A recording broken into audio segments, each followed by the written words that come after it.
reka ndabatere inkuru y'umwongerezakazi yigeze gutunga akayoka ari gato. Ako kayoko akama akagaburira kujya wotunga imbwa ukayigaburira ikagenda irakura, kuko ikintu cyose iyo ukigaburiye kirakura. Turi kumwe? Iyo nzoka arayigaburira, arasura kandi arayigaburira.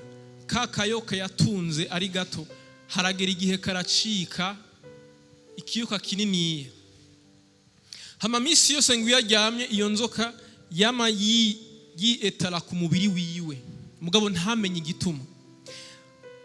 Umunsi umwe uwo mugore baramurindiriye baramubura, bagiye kuraba mu nzu basanga ya nzoka yaramunitse. Igihe cyose yamuryamako yaba iri kwirigeza yuko imaze kumurenga mu burebure kugira irabe ko ishobora kumuniga. Abaroma 8 igice 8:13 dusomere. Umuntu nabwiye dusomere. Kubera ivyo rero bene data ntidutegerezwa gukora ibyo kamere kacu k'icaha kadutegeka gukora. Kuko nimba murongorwa na kamere kanyu k'icaha muzopfa. Mwumvise abantu b'Imana, ni iki cica umukristo uyu munsi? Si Satani. Ni iki? Ariko nimba mwemu yarabashoboje kwica ibikorwa bibi bya kamere muntu kanyu ka kera muzobaho. Kuko namba mwitondera iby'akameremere kanyu ntimuzobura gupfa. Ariko nimwica iby'umubiri ukora muvyicisha imwemu muzobaho.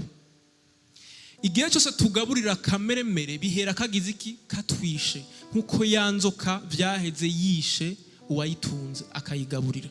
Kameremere bantu b'Imana mu buzima bwacu sako kugaburira, sako gutunga, nako gupfa. Si tu ne tues pas la chair va te tuer.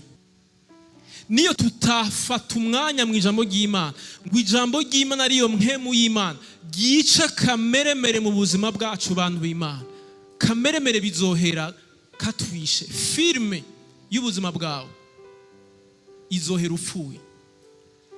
Ariko ni wemera gukurikira Kristo nkuko Kristo yagandutse nk'umwana mutonya, akamera nk'umwagazi batwara kwibagiro, akemera gupfa kugira ngo abonereho kuturonka jewe na wewe, tukagira ujya mutima wa Kristo Yesu, kugira ngo twemere gupfa kucaha, gupfa ku bwa kameremere k'icaha.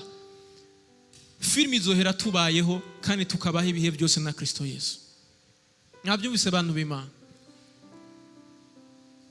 Biraryoshe ko turirimba indirimbo zivuga ijambo ry'Imana, muga biraryoshe kandi kuri ijambo ry'Imana riba ubuzima bwacu mu misi yacu ya misi yose. Ndabifurije rero uyu mwaka, ndakwifurije yuko uzohera hari ibintu byinshi byapfuye mu buzima bwawe bijanye na kameremere ku mubiri. Muhagarike kugira ubwoba yuko ivyo mwaciye mwese atabishoboye kuvyica. Nta kintu na kimwe Yesu cumunanira kwica mu buzima bwawe.